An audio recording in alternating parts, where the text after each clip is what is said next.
Hello! Yay, Jenny! You're a YouTube star. People are here for you, really, aren't they? You're hitting my gun. Hi, welcome to episode 2 of More Bottle Than Talent. With me, Ben Timmons, the racing driver, with a chronic case of having more bottle than talent. In this episode, I'm going to discuss race number 4, I think. Yeah, event 4 from the Caterham Academy race series, which was at Donington Park. So this video is very late being made and released, and as you can tell, I'm in a slightly different setting. So Donington Park was an extremely hectic race weekend for me. The main reason being is on the Thursday, so 2 days before the race, I moved house.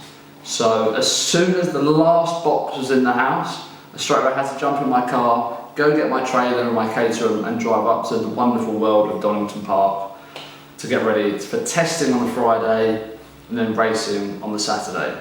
So I got to Donington Park on Thursday evening almost about midnight actually by the time I got there. Got set up, went to the Airbnb and slept for what felt like 20 minutes, woke up ready to go for testing on Friday.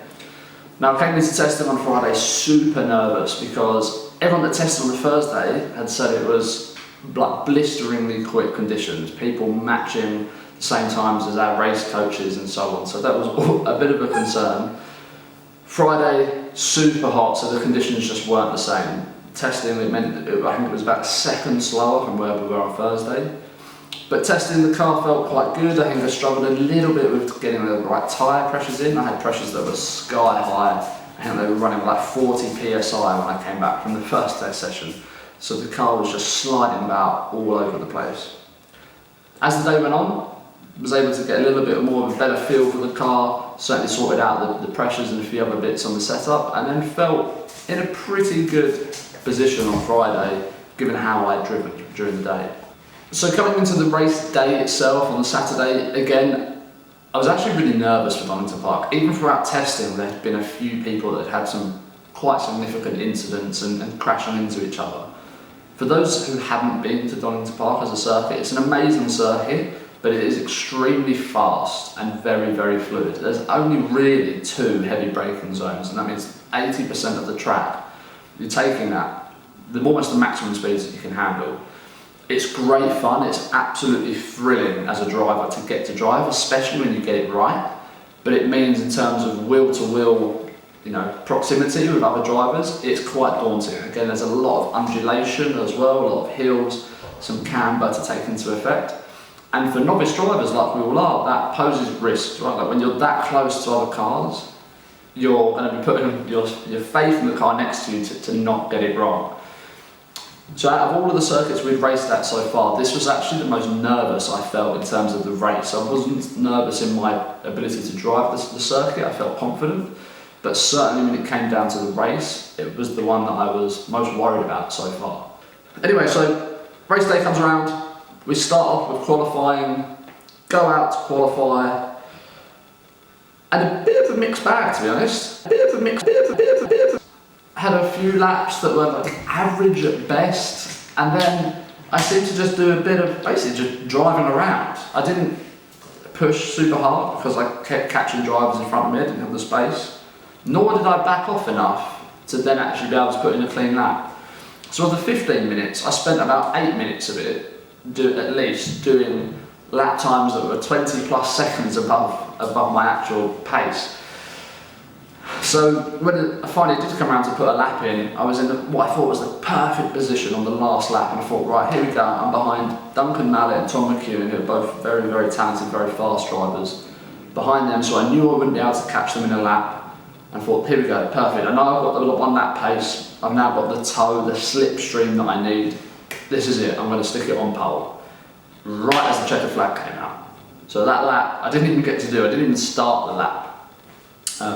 But rather fortunately, I'd already put in a pretty decent lap time on 2 laps, which meant that originally I'd qualified P2, so 2nd place. Super happy, Duncan Mallet in 1st place. He had blinding 1 lap pace around that circuit and got his qualifying strategy right.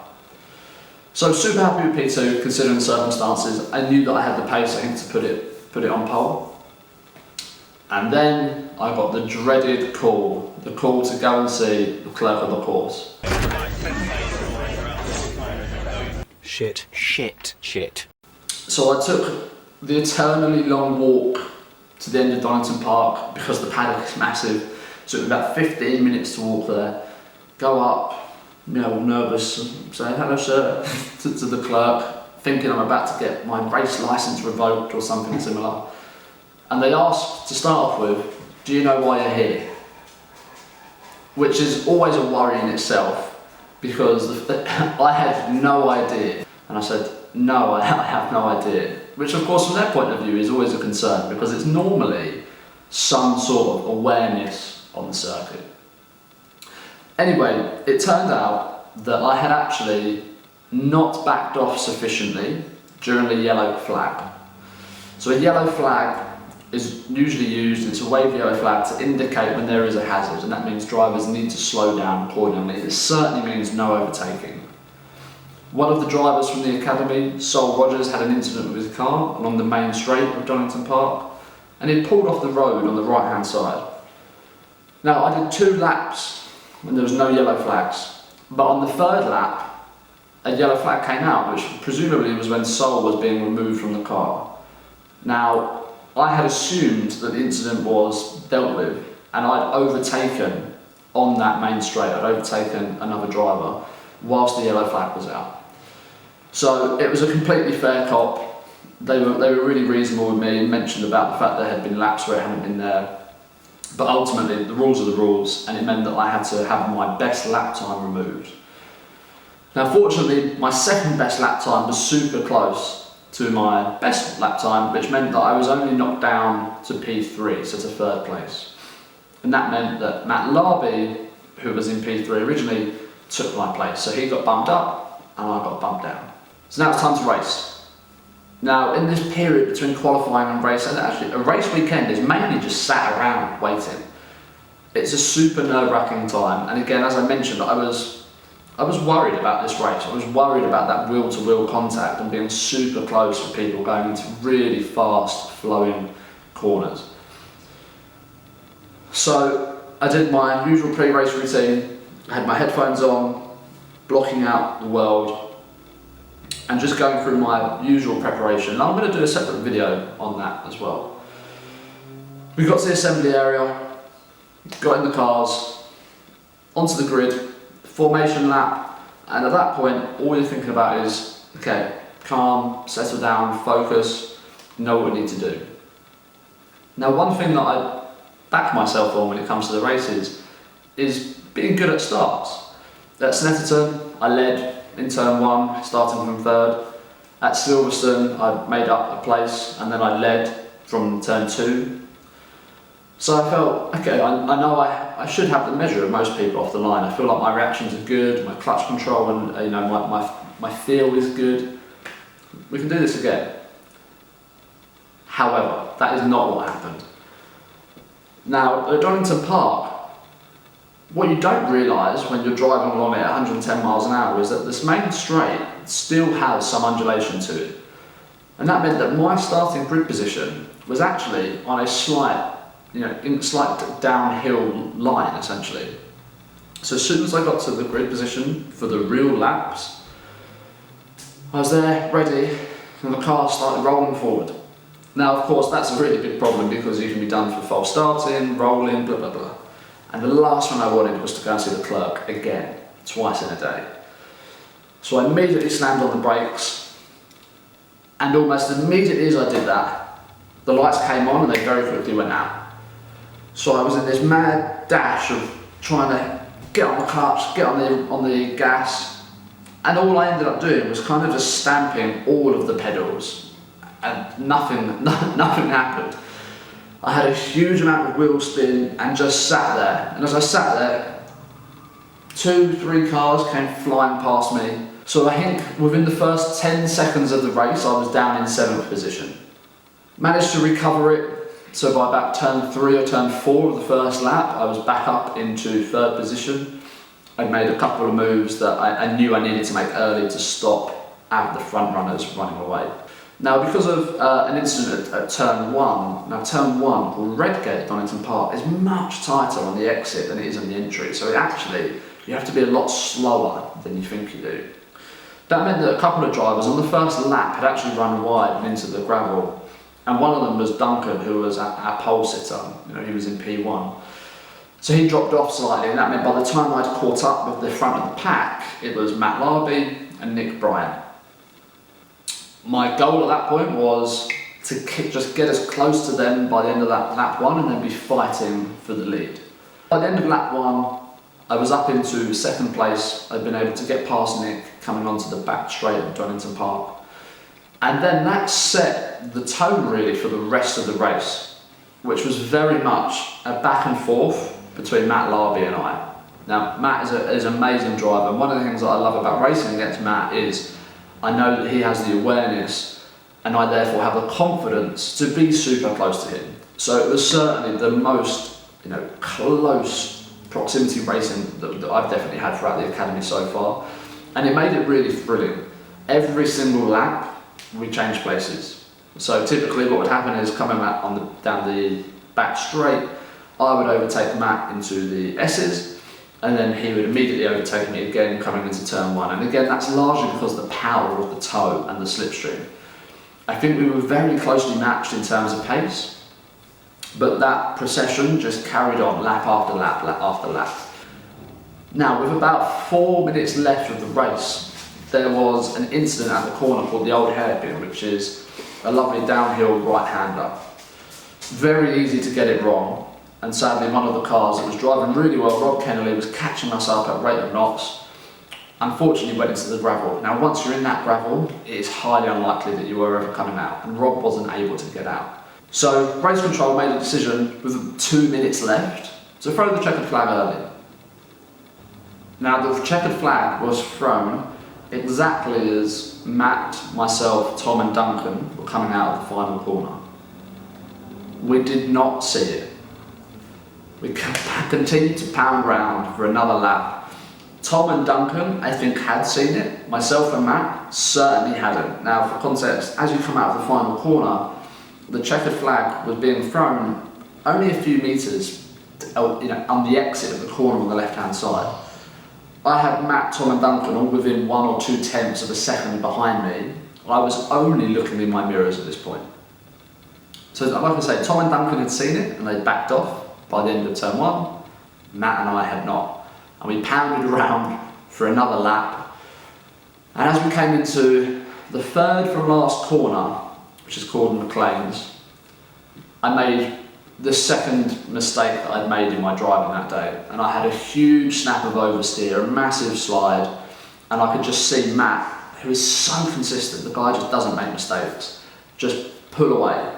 And immediately I was there thinking, I'm going to have to try and catch him back. We've got 2 minutes of this race left. We might have one more lap. I'm going to really struggle now because he's broken the toe from me.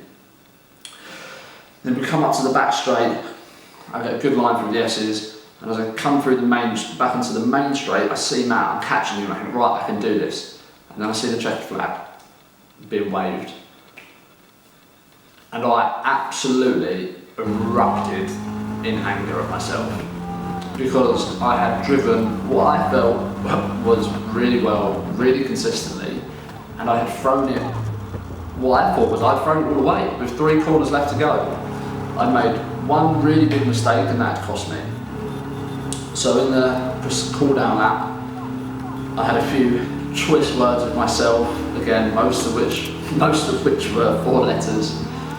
And I was so disappointed. And I know I shouldn't probably say that because second place is still a great result, but I knew I could have won. I crossed the line first on almost every lap.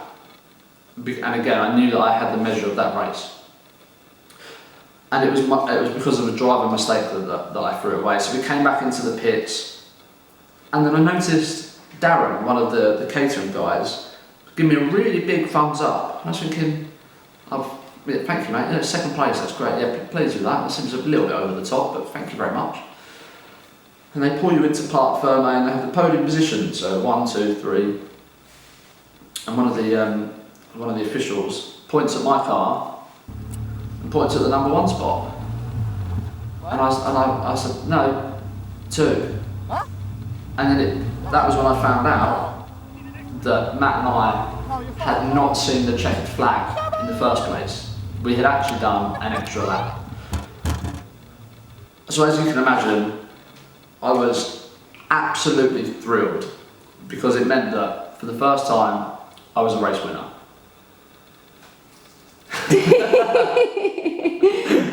So naturally I was super confused. I was wondering, I was like, how has this happened? Tom then said, you did an extra lap. Now, it's important also to acknowledge that that is really poor from myself and from Matt. Awareness on track at all times is super important, especially for flags, because it normally puts people at risk, whether that's marshals or other people on track. That was the second flag that I had missed throughout the day, the qualifying incident and the race. So certainly a really important learning to be more aware and looking out for those things, and just having someone right behind you and looking in your mirrors isn't a good enough excuse. But again, we're novices, we're here to learn. It's certainly a learning that I won't forget, and will ensure that I won't take the checkered flag more than once in future. And here it is, the first, and hopefully not the last, of the winners' silverware. And just to confirm, no silverware was harmed in the making of this. But it's what it represents, not what it is. So hopefully the first of very many to come. But yeah, it was amazing, and it was amazing the support that I had. I had drivers from Road Sport coming over and congratulating me. My race coach Darren Burke, who has been massively instrumental in getting me to where I am, as well as a couple of my friends that were there. And it felt great. Again, it had been a super hectic week, having moved house, coming to the race, only having done a little bit of testing. I knew I could do it, but I didn't know if I would be able to actually on the day. So it was an amazing feeling, and most importantly, it really rekindled the fire for the championship fight. And Tom and Matt, amazing drivers. Right? They come into this academy having done lots of time on track with coaching. They are just brilliant drivers. So I had a huge learning curve to get up to where they are. And I'd almost resigned myself to 3rd place. I was thinking the best place I can hope to finish this championship is 3rd. And I think Donington proved to me that, actually, do you know what? We might be able to do this still. It's going to take a lot of work, it's going to take some more good results, but I might still be able to clinch this, or certainly give those boys a run for their money. So with that in mind, Anglesey, we're coming for you as well. Thanks for watching, we'll see you again on the next one.